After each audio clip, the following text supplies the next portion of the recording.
friends. First of all, I would like to thank Ilisoni for inviting me and the church elders for allowing me to come and share the word of life with you and the rest of the church as well. It is good to be here. I know it's been a while, but by the grace of God, we are able to see each other once again. This morning, I've entitled my message, Jesus Initiates the Process. Jesus initiates the process. Could I just move this back a little bit?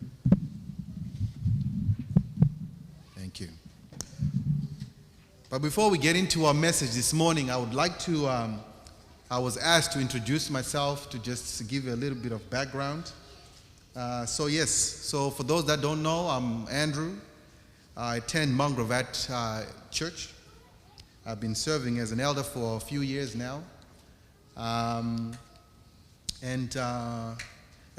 Ilasoni was alluding to earlier on, my family and I, this is our last Sabbath with you guys here.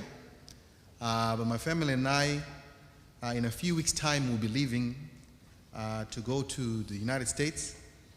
We'll be going into the seminary. And I don't know how long we're going to be there for, but we'll be there until God calls us to go wherever He calls us to go to. It has been a long journey. It's been a journey, but we thank the Lord that through His provisions, He has made and allowed so many things to happen in our lives. This morning I could tell you so much to the point that we might forget the sermon. But we'll stick to the script, I believe. But thank you once again for allowing us to be here with you. The baby is just being a problem. That's why you don't see Anna. But yes. Our memory text, I'd like to start off by giving you our memory text, which comes from John 4, verse 29. Our memory text comes from John 4:29. It says, "Come, see a man which told me all things that ever I did. Is not this the Christ? Is not this the Christ?" Heads are bowed, eyes are closed. Let us pray. Father God, I'd like to thank you, Lord, for your holy Sabbath day. Lord, we ask for your Holy Spirit at this hour. We'll ask for your leading at this hour. And we ask that, Lord, you may remove any distractions that may be present so that we may hear from you this morning. Lord, I ask that as we delve into the word, we ask that, Lord, you may speak to us personally. So we thank you, Lord, for allowing us to be gathered here. For the visitors, those that are visiting, we thank you, Lord, that you have brought them to your house of worship. Now we ask that you add a blessing upon your word. In Jesus' name I pray. Amen. This morning, my beloved friends, I would like to begin with a story that was told of a man who was driving home on a stormy, rainy spring's day. You see, his vision was blurry, and he could not see where he was going. Nothing was going to stop him from getting home that evening. It was rush hour in a regular two-way street. People were rushing back and forth. People were rushing to get home to their families. And this man was rushing to get home to his family. Just when he thought he was done for the day, and all that he had to do was to get home, he saw a man standing on the side of the road. This man, for some reason, looked lost and confused. So he stopped and asked this man where he was going and if he needed a ride home. The direction to where he was headed to was opposite to where this man was going. The rain and traffic seemed to become more aggressive. But his conscience couldn't allow him to leave this man on the side of the road. So they began their journey home together. For a moment, there was an awkward silence in the car. And that was expected because they did not know each other. Then the driver decided to initiate the process of communication. He told him a bit about himself, and he was uncomfortable at first to speak. As the conversation continued in the maddening rush hour, he began to realize that he had no choice but to share a bit about himself. You see, my beloved friends, the longer the drive, the deeper the conversation got. He felt more comfortable to share about the experiences he was going through in his life. You see, this man was living a life full of trauma, misery, and deceit. The Spirit was working on him as he began to realize his condition. He shared about how God initiated the process of removing him from the life that was full of fornication, lies, and evil. After the driver dropped him off at his destination, he began to wonder, did God cause their paths to cross for a reason? You see, my beloved friends, the Bible and the book of John describes Jesus constantly meeting people where they were.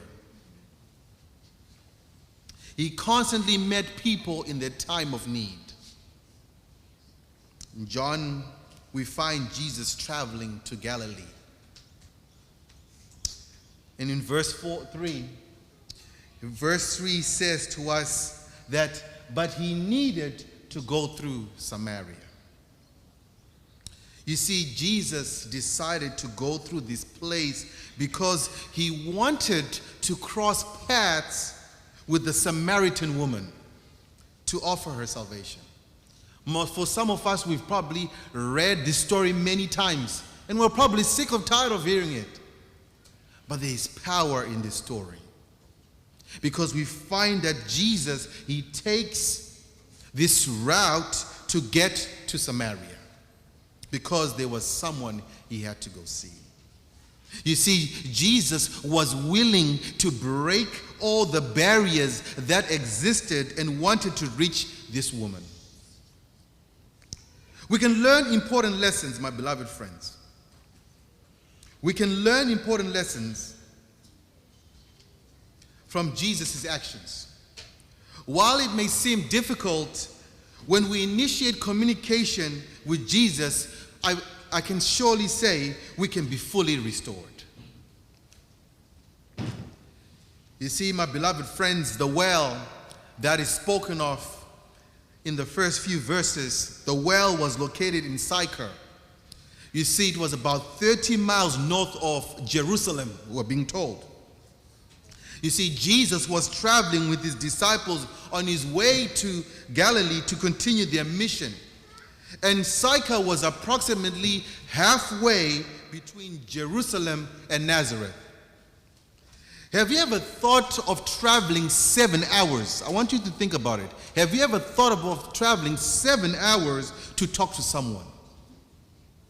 Jesus walked 30 miles, taking approximately 7 hours to talk to the Samaritan woman.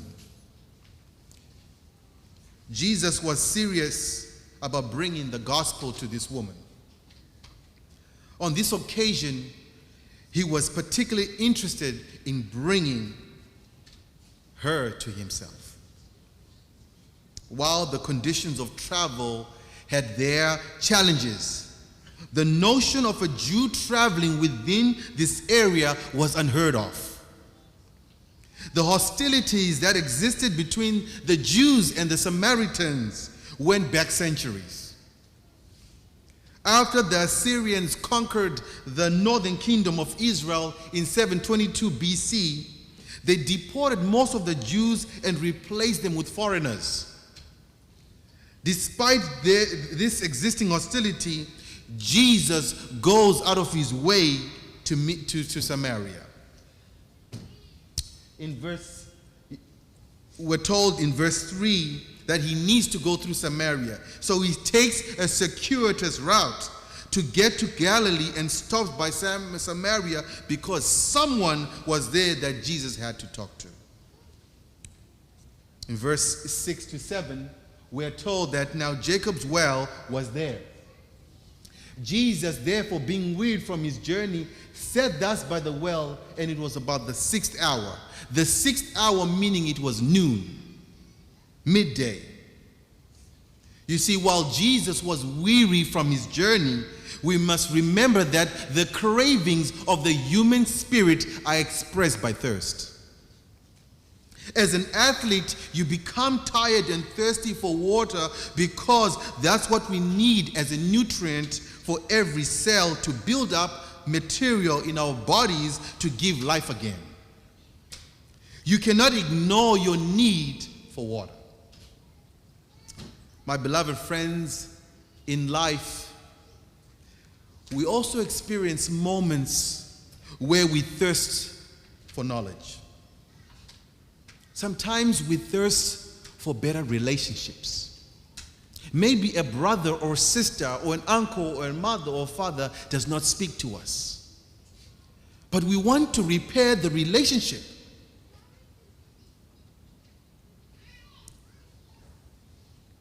Some people, they thirst for approval by people. And more importantly, some people thirst for the truth. You see, my friends, this morning I want to say to you, Jesus understands our thirst firsthand, and he makes a way to meet our needs. Historically, we are told that the time for women to travel to the well was during the coolest part of the day. So it was either in the early morning or late in the afternoon. There was no running water like we have today. They had to walk to the well and haul the water home. The well was a place where women gathered to talk as they filled their water pots. Because of who she was, the Samaritan woman came to the well in the middle of the day. Imagine this for a moment, my beloved friends. The sun was beating down on her as she traveled to the well. But unbeknown to her was an appointment with Jesus. You know, when we read verse 18 of that same chapter, we're told, "For you have had 5 husbands, and the one whom you now have is not your husband, and that you spoke truly." You see, interestingly, at the time the woman made her way to the well, she was also in a relationship with a man she thought she needed. She was weary because of the emptiness in her heart. She was weary because she lacked connection with the transforming spiritual presence. She was repeatedly falling into the same trap over and over again. Now, my friends, I want to make it personal this morning. How many of us are living with something that doesn't satisfy? I'll go even deeper. How many of us are perpetuating negative cycles but living with the same pang of dissatisfaction? I want you to ask yourself this question this morning. I want you to bring it home. I want you to make it personal this morning. As I mentioned to you before, I started my studies a year ago. I was doing it through correspondence.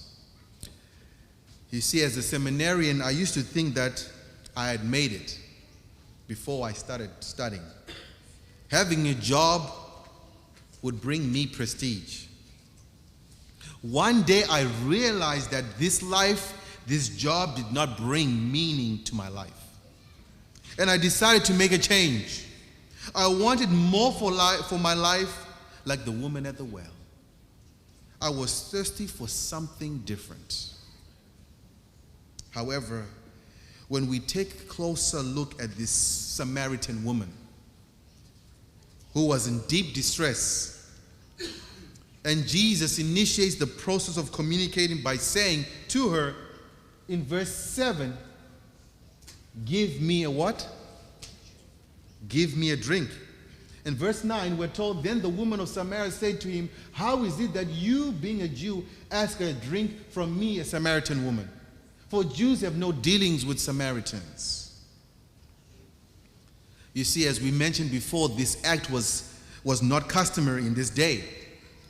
Not only was Jesus a Jew, but men did not speak to women in public. In some countries, that is actually the case. She doubted Jesus because she was not sure of him. This morning, my beloved friends, are you personally sure of who Jesus is? Yet Jesus always initiates the process of your salvation and my salvation, in spite of how we feel.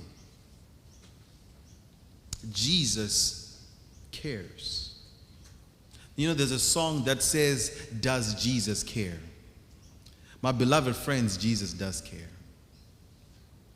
It is his business to introduce himself to us and give us a chance.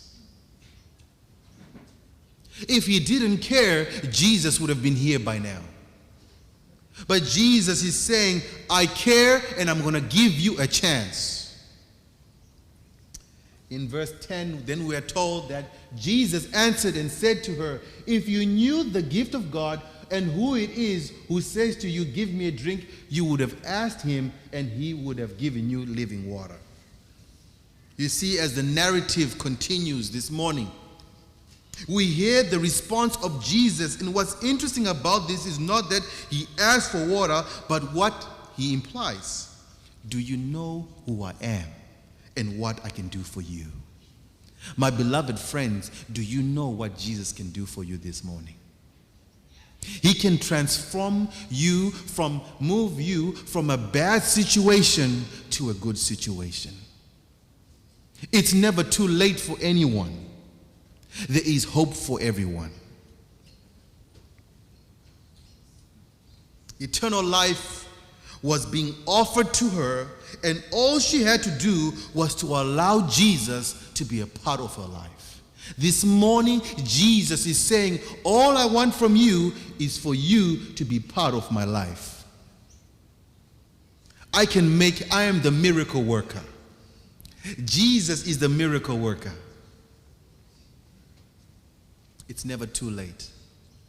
Some people today keep beating themselves up because they made a mistake. But Jesus is saying, come.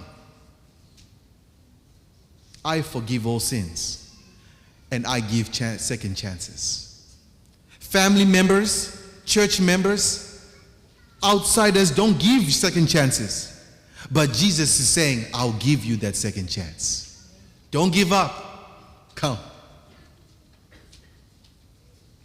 You see, my friends, you can make any decision in life, but without Jesus, it will not work. The lesson for us is that Christ is willing to go the extra mile. He is willing to take a detour for us to receive his salvation. You see, the Holy Spirit, let's not forget about the Holy Spirit. The Holy Spirit was working on Jesus and was with this woman. Jesus had power because he had the Holy Spirit. The Spirit was preparing her for this encounter. The woman of Samaria doubted the ability of Christ. She surely could not imagine being accepted because of the cultural barrier that existed and the problem of sin that she had. She was under the misconception that her sins were too great to be forgiven. You see, my beloved friends, as we bring this to a close, I said I don't have a long sermon this morning. You see, there are folks today who Jesus is trying to reach, but who cannot accept the invitation because they believe they cannot be forgiven and no one really cares. There might also be people here today with scars who cannot imagine the thought of not being accepted by others around them. Let me tell you something, my beloved friends. Acceptance by people does not override the acceptance that Jesus wants to give you. People will not accept you, but Jesus will accept you. And that should be enough for you and I. That should be enough for you and I, my beloved friends. You see, we do not wrestle with flesh and blood. We wrestle with principalities of the dark. Nothing should stop us from getting to the feet of Jesus. You want a transformation in your life? Get to the feet of Jesus. And the invitation is there daily. There might be people who hide their insecurities because they are afraid of not being accepted. Jesus began to appeal to this woman by invitation. If you read verse 13 and 14, says, Jesus answered and said to her, whoever drinks of this water will thirst again. This is well water. Well water was dead water. But whoever drinks of the water that I shall give him will never thirst. But the water that I shall give him will become in him a fountain of water springing up into everlasting life. My beloved friends, whoever drinks of the water that I give him will never thirst, Jesus says. He means that those who have drunk this living water are satisfied with him, and we can know that he has rescued us from sin and judgment. Satisfaction with Jesus is all we need, and Jesus will take us the extra mile. See, Jesus, as we're told in the verse, Jesus wants to set up a fountain inside of you because his concern is with the internal, which is everlasting. But many of us are trying to be satisfied with externals, and externals can take us only so far. His concern is for what is in our hearts and minds and our eternal salvation. So often we are satisfied with things that won't bring us eternal satisfaction. My beloved friends, for those that are walking with Jesus today, the call that God has given you and I is to bring people to the table. We have been told to bring people to the table because that's where Jesus is, and that's where satisfaction is. Many people who work in business, regular jobs, can get carried away by looking at their profit margins and how they're increasing every month. The more money you make, the more you can change your lifestyle and be able to afford new things. However, the more we invest our time and efforts into the externals, the more we become dissatisfied internally and lose out on the fountain Jesus wants to set up inside of us.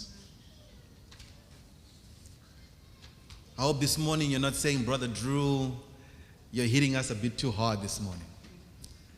But I'm just saying that it is time for us as a church, global church, we become serious. You know why? Because Jesus is coming again. My beloved friends, we can take it for granted that we probably have relatives or grandfathers or great-grandfathers who said, in my time we were told that Jesus is coming again. But rest assured, it doesn't matter when he comes, he is still coming. Be ready for him, my beloved friends. Verse 14, as we read, it says, whoever drinks of this water that I shall give him will never thirst. But the water that I shall give him will become in him a fountain of water springing up into everlasting. You see, Jesus assures this woman, if she would follow him and drink from him, she would never thirst again. Upon her approach to the well, she had every intention, my beloved friends, of ignoring him. But here Jesus spoke to her and offered her a pathway to freedom, a pathway to having peace, and a pathway to everlasting life. In verse 15, then we're told, the woman said to him, "Sir, give me this water, that I may not thirst nor come here to draw." Her response was not of doubt, as she had accepted the invitation from Jesus. She wanted this water he was offering for freedom. She suddenly realized who she was talking to at that well. Her life changed in that moment, my beloved friends. All the barriers and the burdens that were in the way were lifted.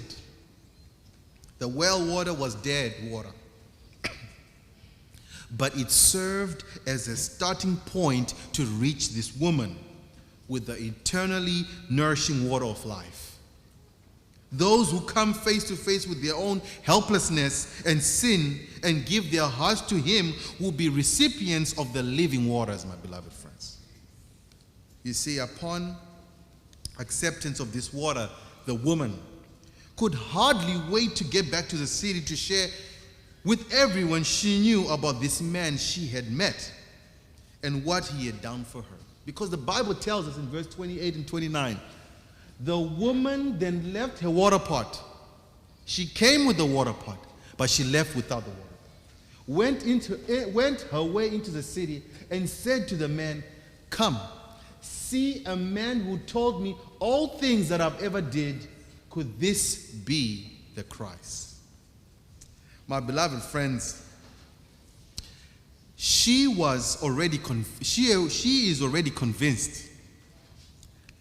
She is already convinced because we are being told, if you turn with me to verses 25, this is what she says. The woman said unto him, "I know the Messiah cometh," right? Which is called Christ. "When he is come, he will tell us all things." But listen to Jesus' response in verse 26. Jesus said unto her, "I that speak unto thee am he." Woo! And then we find the following events. Look what took place after.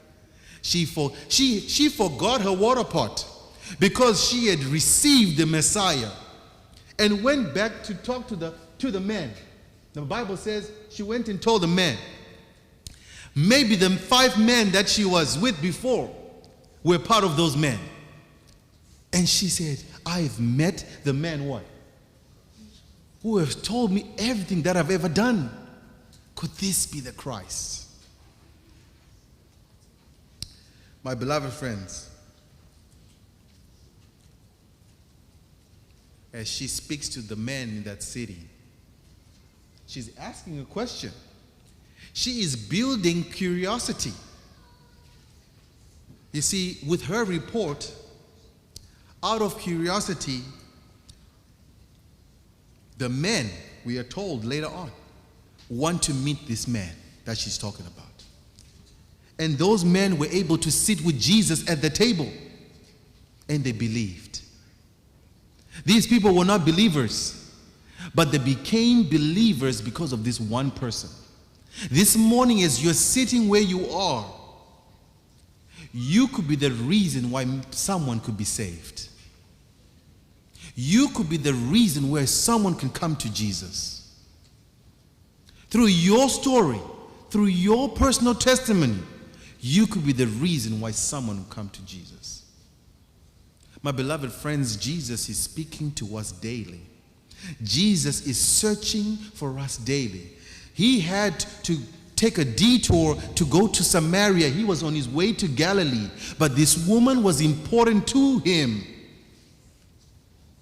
You are important to Jesus this morning. I want you to think of a world where you only matter. You are standing before you and God. This woman was face to face with Jesus. This morning, Jesus wants a face to face.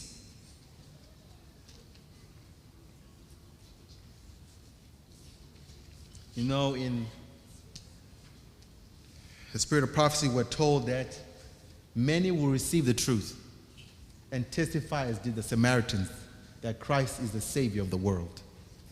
In their turn, they will become sowers of the seed of truth. We are to lift up our eyes and look upon the fields that are white already for the harvest.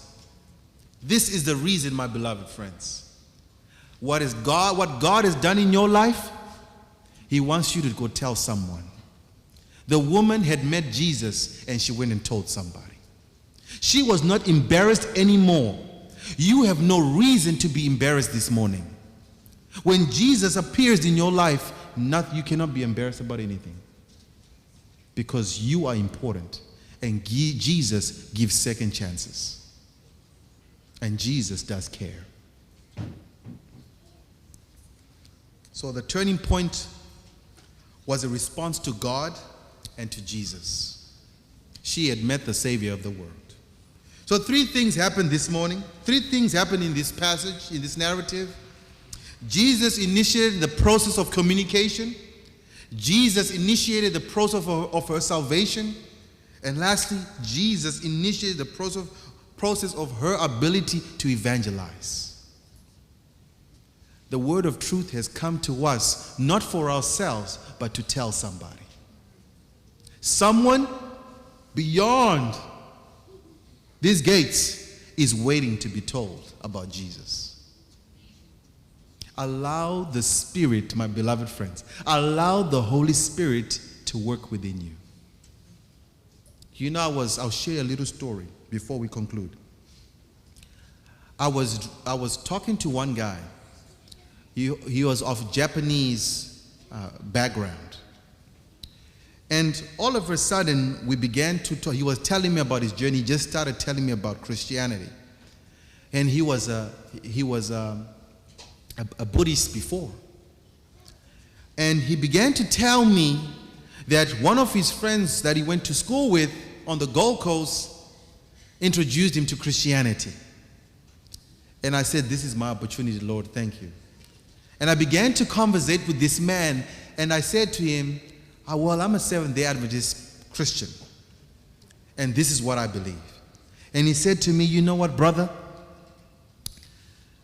Seventh-day Adventists are closer to the truth, he said. I said, thank you, brother. Would you like to have more Bible studies? So every Thursday night on Zoom, I have Bible studies with this man. A random stranger I never met before. If you make yourself available, beloved, God will use you. It doesn't matter who you are, what background you are. If you make yourself available, Jesus will use you. Nothing can get in the way for God to use you. You see, several years ago, as I conclude, I won't say I'm old, I'll say several years ago, I was a young man who had no intention to taking life seriously. I was trapped in a world where nothing seemed to make sense. I struggled to find a purpose and direction. My self-esteem was at its lowest. I was empty inside and I was crying for some form of direction. I needed to talk to someone, but I could not find it within myself to be open to anyone.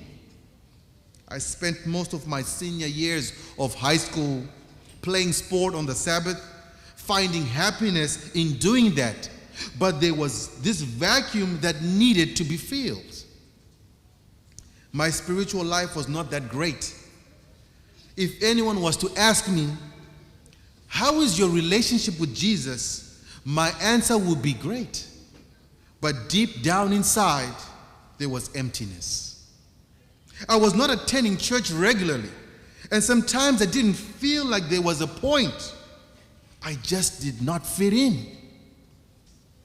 I suddenly had to ask myself, is this the life really fulfilling? Is this life really fulfilling? Or am I going through the motions of an empty life?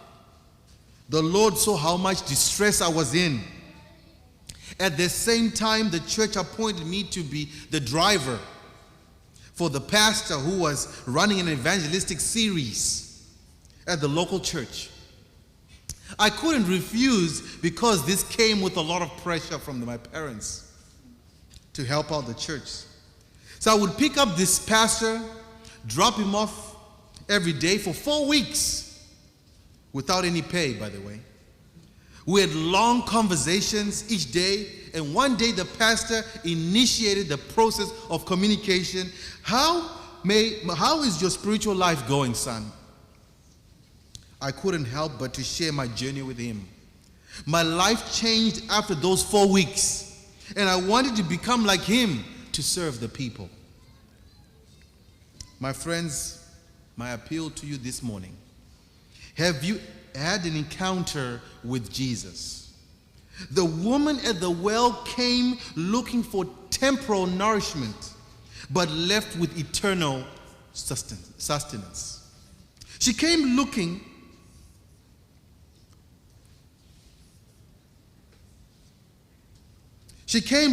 for the physical, but she left with the spiritual.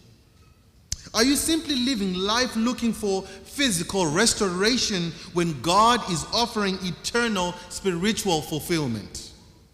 When everything seems hopeless, the next step, I want to say this, the next step is to meet Jesus at the well. I don't know where the well is for you, but meet Jesus there. So today, have you asked Jesus for living water of eternal life? Do you have the evidence of being satisfied with Jesus? You can continually drink from the world's sources, my beloved friends, but you will thirst again. Jesus wants to initiate a conversation with you that will never leave you feeling thirsty again.